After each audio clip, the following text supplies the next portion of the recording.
en sacrificio vivo, que es vuestro culto racional. ¿Qué es el sacrificio vivo? El sacrificio vivo no es tortura, el sacrificio vivo no es maltrato. El sacrificio vivo es ofrecerle nuestro cuerpo a Dios para que todo lo que hagamos, sea de palabra o sea de hecho, lo hagamos para su gloria y para su honra. Querido, tengo una mala noticia. Voy nada más que por el versículo 1. Y esto tiene 21 versículos. Permítame considerar el segundo. Permítame considerar el segundo. En el verso 2, Pablo dice: no te conformes a este siglo, sino transfórmate por medio de la renovación de vuestro entendimiento, que no es otra cosa de la renovación de ¿qué? De nuestra mente, para que comprobéis cuál sea la buena voluntad de Dios, agradable y perfecta. Déjalo ahí puestecito, porque eso es importante. ¿Qué quiere decir Pablo con esto? Pablo quiere decir lo siguiente: no debemos vivir al estilo del mundo, sino debemos ser transformados, es decir, adquirir una nueva dimensión de vida. Porque eso es la fe cristiana. La fe cristiana es una transformación. Yo me acuerdo cuando niño me enseñaba un corito que decía: hubo un cambio cuando a Cristo conocí. Hubo un cambio cuando a Cristo conocí. Hubo un cambio. Y al final decía: las cosas que yo hacía. A usted se lo enseñaron. Porque esa es la fe cristiana. Oiga, nadie puede ser cristiano haciendo lo mismo que hacía antes de conocer a Cristo. Porque no existen cristianos embusteros. Porque no existen cristianos engañadores. Porque no existen cristianos inmorales. No. Cada vez que yo escucho a alguien que dice: a mí me engañó un cristiano, le digo: no, un momentito, si hubiera sido cristiano no te hubiera engañado. A ti te engañó un hijo del diablo, no un cristiano. Sí, porque es que nosotros no tenemos conciencia de lo que enseñamos y hablamos. Un cristiano no engaña, un cristiano no hace trampa, un cristiano no calumnia ni injuria, un cristiano no hace maldad, un cristiano es un cristiano. Quien hace eso no lo es. Es como cuando he escuchado a una gente decir: ¡ay, qué mala fe fulano! Mira, no existe mala fe.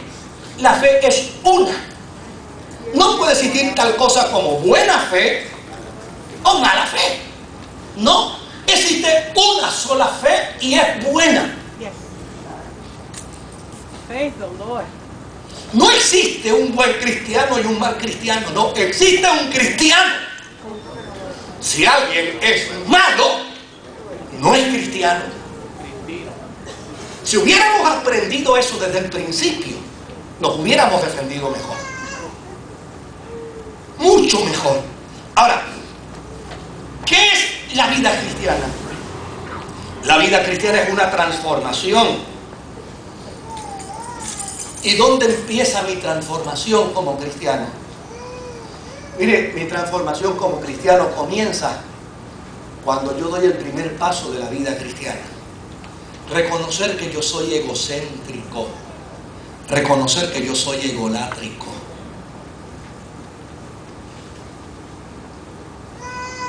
Y lo primero a lo que yo tengo que renunciar es a eso.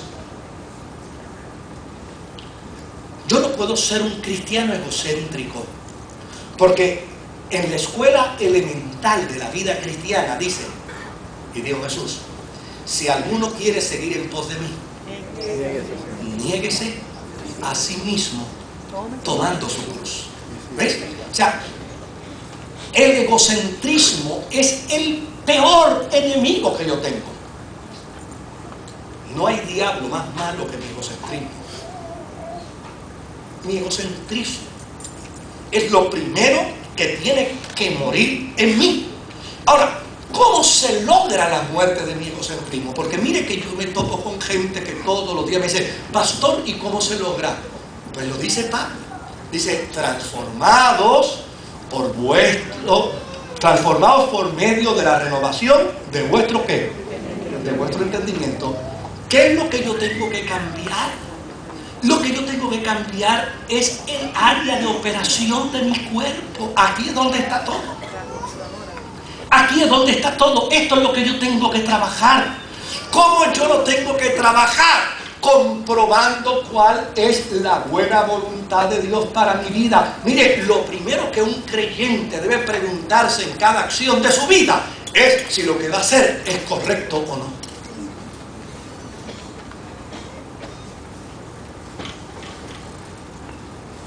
Eso es lo primero que debe ser. Lo que yo voy a hacer como cristiano, ¿es correcto o no? Lo que yo voy a hacer como cristiano, ¿dignifica el evangelio o no? Lo que yo voy a hacer como cristiano, ¿sirve para testificar de Jesucristo o no? Eso es lo primero que yo tengo que hacer. Eso es lo que dice la Escritura. Esto no es un cuento mío, es la palabra de Dios. Dice, ¿cómo tú transformas tu mente? Pues tú transformas tu mente entendiendo que tú no puedes ser igual al mundo. Y cuando tú entiendes que tú no puedes ser igual al mundo, entonces renuevas tu mente. ¿Y cómo la renuevas? Trayendo a tu memoria constantemente, permanentemente, cada acción de tu vida para compararla en términos de cómo Cristo lo haría en tu lugar.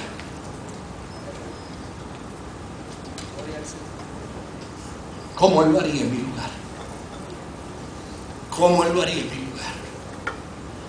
Mañana voy a tomar un examen, ¿cómo Cristo lo haría en mi lugar? Mañana voy a atender al público de mi oficina, ¿cómo lo haría Cristo en mi lugar?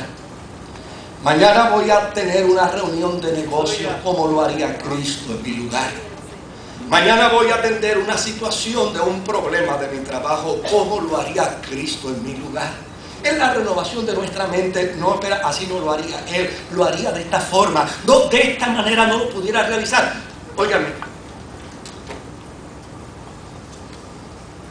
¿sabe cuántos cristianos, bajo ese cliché de llenos del Espíritu y en el Espíritu, hacen cosas que no se parecen a las que Cristo haría?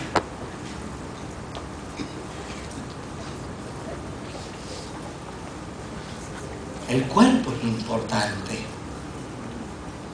en el servicio al Señor, porque yo no me puedo disociar. Mire, los gnósticos tenían una habilidad tan grande y tan grande y tan grande, que ellos cuando les convenía sacrificaban el cuerpo y lo maltrataban y lo maltrataban y lo maltrataban. Entonces cuando alguien le preguntaba, ¿por qué estás maltratando tu cuerpo? Decía, lo estoy sujetando al propósito de Dios. Pero desde luego, óigame, porque uno sujeta el cuerpo al propósito de Dios dándose 2 azotes, 3 azotes, 4 azotes, pero cuando ya son 200 azotes, oiga, eso duele mucho. Entonces, hubo un gnóstico sinvergüenza que se inventó una nueva técnica de torturar el cuerpo. ¿Sabe cuál fue? Pero mira, el cuerpo no se tortura dándose azotes. ¿Qué es lo más que te gusta a ti? ¿Qué es lo más que te gusta de la carne? Y allá venía uno y decía, a mí lo más que me gusta es emborracharme. Así tú puedes torturar tu cuerpo. Ah, con que tú quieres ron, bebe ron, bebe ron, bebe ron, bebe ron, bebe ron, bebe ron, bebe ron. Ah, con que a ti te gusta adulterar, adultera. Cuando alguien te pregunte, ¿qué estás haciendo? Dice, estoy matando el cuerpo.